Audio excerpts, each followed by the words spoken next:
That's right.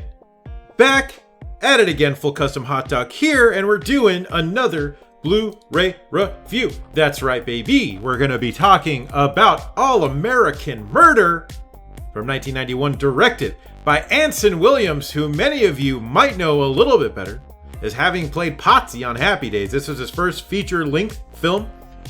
People kind of laughed at it because it's Potsy, but he's had a pretty successful career as a TV director, doing tons and tons of stuff.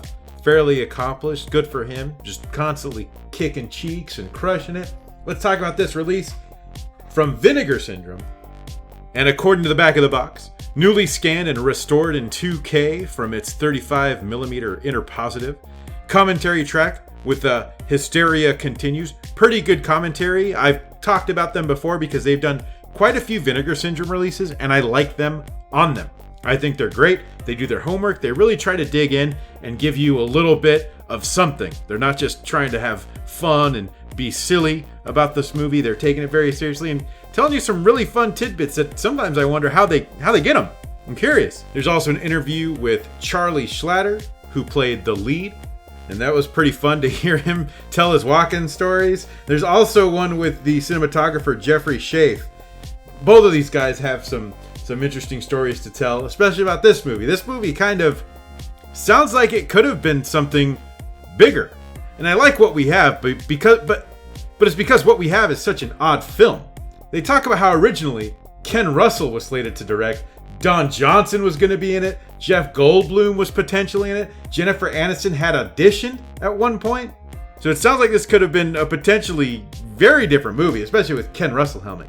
So it's kind of interesting to hear those tidbits. Besides that, that's about it on this disc. It looks good, sounds good. Giving it a pretty solid A, just because of the quality, of course. And we've got a nice little commentary. Though the commentary is not from anyone associated with the film, the commentary is good. And there's no complaints about it. I feel like it gives you as much information as they can with having not been there themselves. So what is this film about? All-American Murder. I almost hate films that have American or All-American something in the title. They just irk me. I don't know what it is. Anyways, IMDb says, an antisocial college student gets transferred to a new college where he meets the popular girl in high school. She's suddenly killed, and he becomes the prime suspect. While trying to clear up his name, more victims fall to the brutal killer. So yes, the movie starts with young Artie, played by Charlie Schlatter, who's been interviewed on the disc. And Artie is a troubled youth who had gotten in trouble for setting fires, things like that. He falls in love with the beautiful, beautiful Tally, played by Josie Bissett, who was in Melrose Place.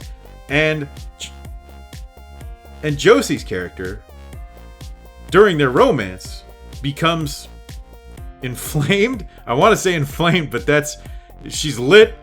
She's lit, fam. She's someone starts her on fire.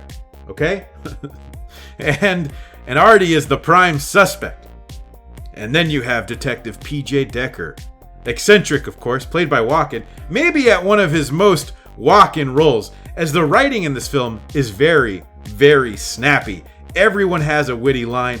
Everyone has a witty comeback. It's just non-stop witty comebacks and retorts back and forth. And it makes it a really goofy watch. So while Artie is trying to find out who killed the love of his life, PJ Decker's like, no, it's you, Artie, but I'm gonna let you loose, but you gotta find who killed your girlfriend. That's partly a Walken impression. I think Walken impressions are hard, a good one anyway. So Artie's going nuts trying to find the killer. While he's trying to find the killer, more bodies are stacking up, and it's not looking so good for Artie.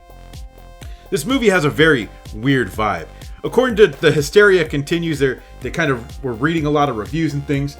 Apparently a lot of reviews related it to Beverly Hills 90210 meets Twin Peaks. And it definitely has some of that vibe. It's got some kind of weird TV happy vibe. It doesn't feel like any kind of horror movie until the second half. It feels pretty upbeat. Everybody's having a good time. It's sweet. It's funny. Haha. Everybody's laughing. And then things slowly go downhill, but it still feels so surreal because it never feels like anyone's taking it as seriously as they should, maybe. So the tones are very oddly matched and don't necessarily mesh together very well. But I think that's also what makes this movie work. You have that with Christopher Walken being very odd, saying some very strange things, and it just kind of works together. Overall, I really like this movie for that, for being this strange mesh of these two moods that don't really go together well, and even presented here, they don't go together well. But overall, it works as a package for being kind of hammy, I guess. It's definitely a movie I can recommend to a lot of people. This thing sort of feels like, and I say this a lot with certain slashers, but it feels like a giallo. It almost feels like maybe someone took a giallo script and translated it into English or something, because there's so much weird stuff here that I could see this having been made in Italy or something. And the deaths are really wild and interesting too. Someone takes a grenade down the pants. There's a drill kill involved. These aren't normal.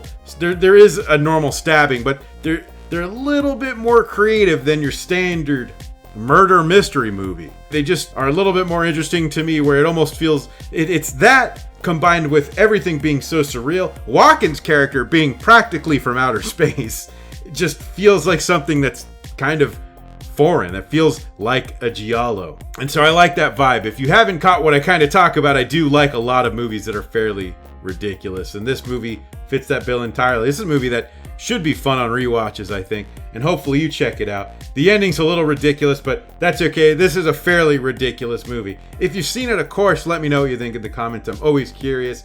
But to talk about this movie anymore would have to dig into some spoiler territory, and because it just got re-released by Vinegar Syndrome, it's not something that I'm going to get into, because I think you got to watch it and experience it for yourself. It is bizarre, and there's a lot of times when I had this questioning look in my brow, like, what the hell are they doing in this thing? But it's such a blast. A lot of ridiculous lines, a lot of fun, familiar faces being ridiculous. Feelings, nothing more than feelings. Overall, I think it's a total blast. The only reason I bought this was because it was a Christopher Walken movie that I hadn't heard of. Not like I'm some Christopher Walken expert, but it seems like a lot of his movies pop up on the radar of things that you'd hear of, and I had never heard of this one, so glad to have it as part of my collection. Would buy it all over again. An easy recommend, All American Murder. And of course, I'm your host, Full Custom Hot Dog. You can follow me on Twitter, Full Custom Hot Dog without the last O, because that's just too long for Twitter. So, thank you all for watching, and until next time. If you like what you see, I love what I see. Make sure to hit that subscribe button and the bell for notifications so you can watch whatever comes next. And if you like the music you hear, you can follow me on SoundCloud and Spotify. Check the description for links.